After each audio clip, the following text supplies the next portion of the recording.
procès. Donc en Côte d'Ivoire, nous avons affaire à une dictature que nous avons dénoncée dans ce tribunal. Pour nous, quand c'est un procès politique, on profite pour faire la politique. Donc nous avons dit qu'en Côte d'Ivoire, il n'y a pas de justice libre. Voilà. Donc, partant de ce fait-là, nous avons décidé pour mettre à l'abri notre camarade de ce que les autres subissent en prison, ceux qui ont été enlevés par des fauteuils présidentiels en Mauritanie, ne peut pas se passer pour Babo Kodé. Donc nous sommes en train de mener ce combat et je vous rassure qu'on va le gagner. Le juge lui-même était étonné qu'on ait rédigé un PV avant l'arrestation.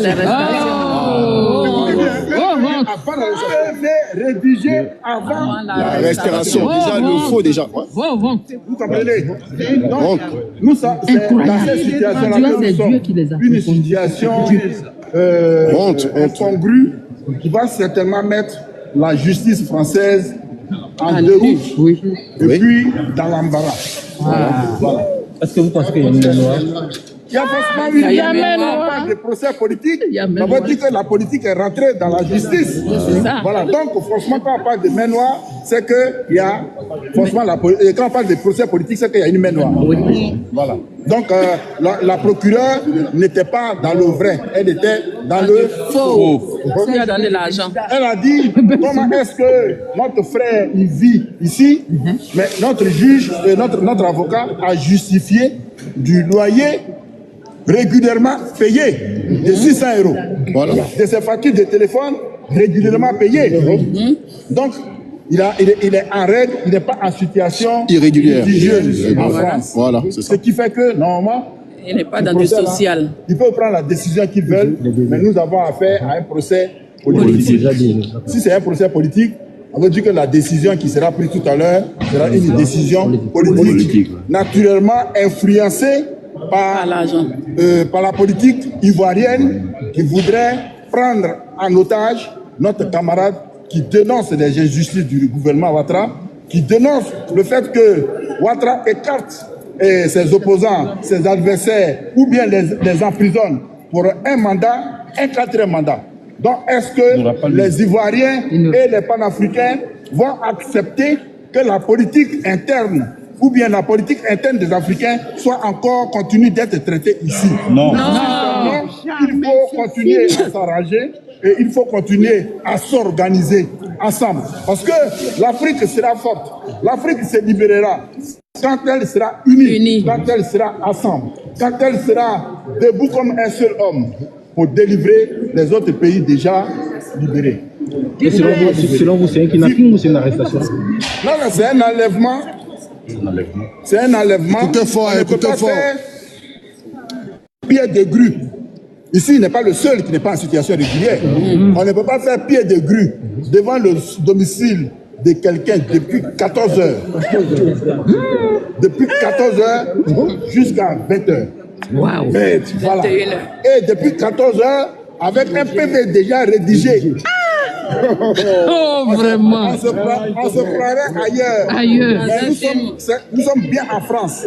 PV déjà rédigé. On dirait on est à Abidjan. Ça veut dire que ce qu'on a vu, on dirait c'est Abidjan. Oui, c'est comme ça, Abidjan. Ouais. La France a gâté son nom. C'est ce qui était en train de c'est un enlèvement qui a été lâché. Le dossier, qu'est-ce qu'on dit le mot? C'est un kidnapping. Non, mais il n'y a rien. Le dossier, c'est ce que j'ai dit. Dans le dossier, il est détenu dans un centre de rétention administrative. Et quand tu es détenu dans un... Voilà. Donc, le vrai problème, c'est comme ça qu'il se pose. Et le compte rendu, c'est cela. Le verdict, c'est pour tout à l'heure. Mais ce que je voudrais que vous retenez, Koné Gbagbo subit un procès politique. Il subit un procès politique. Il faut donc considérer le verdict qui aura lieu tout à l'heure comme un verdict politique. Je vous remercie. Il y a eu 5300 personnes qui regardent actuellement. Oui, allez-y pour la question. Allez-y. Allez-y rapidement. Posez vos questions, écrivez vos questions avant de poser la question au fédéral en même temps. le Togo. En attendant Pause. J'attends. Vas-y, j'attends. En attendant qu'il pose la question, nos compatriotes du Togo, le mouvement en train de la Vas-y, j'ai dit. Vas-y, pose la question. On vous salue et tient à vous informer qu'ils sont derrière Babo Koné, qui est un grand, un soutien du mouvement togolais. Surtout les prix de liberté et de justice. Donc, la question de mes compatriotes est de savoir, est-ce que Babo Koné partira avec nous aujourd'hui? Bon, je ne peux pas décider avant les juges. On attend le verdict, nous tous. Mais je n'ai pas oublié de le dire. J'ai dit on a affaire à un procès politique. Donc, moi, tout ce que j'ai vu, le procès que j'ai vu là, on devrait repartir à la maison avec notre frère. Parce qu'il est totalement irrégulier. On ne peut pas rédiger un PV avant d'arrêter la personne. Qu'est-ce qu'on reproche réellement à Babo? Parce que écoutez fort, mes abonnés, écoutez fort. Ils ont déjà rédigé le PV avant d'aller l'arrêter. Complicité. Mais bon, je pense que dans la mesure où ils sortiraient d'ici, est-ce qu'il ne faudrait pas, comment dirais-je, engager une procédure contre cette procédure qui est en cours, son enlèvement, tout ce qui a été fait, rédaction de PV avant son arrestation, ça ne tourne pas rond. Il y a quelque chose qui ne va pas. Il faut qu'on trouve le procès est faux. Voilà. Oui. Donc le verdict sera faux. Oui. Et le juge lui-même l'a constaté. Oui. Il a vu que la procureure est dans le faux. Oui. Voilà. Quand la procureure est dans le faux, il ne peut qu'avoir un verdict faux.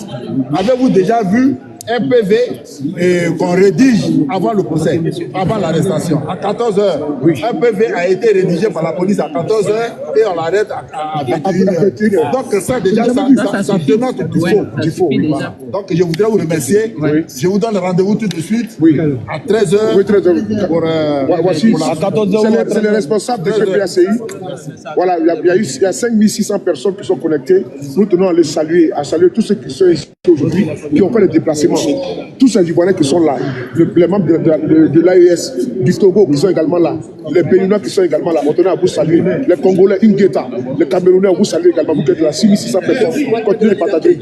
Voilà, Congo la liberté et quoi? Le trait de la liberté. Le trait de la liberté, donc partagez massivement, nous allons communiquer, ce n'est pas normal. Vous avez vu, nous avons encore des éléments nouveaux.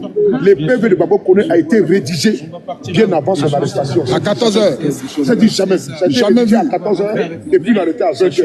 Donc le plan c'était quoi? De l'envoyer à Abidjan le 2. C'était le dimanche que je dois l'envoyer. Parce que le préfet lui-même a écrit dans son rapport qu'il n'a pas pu l'expulser le 2.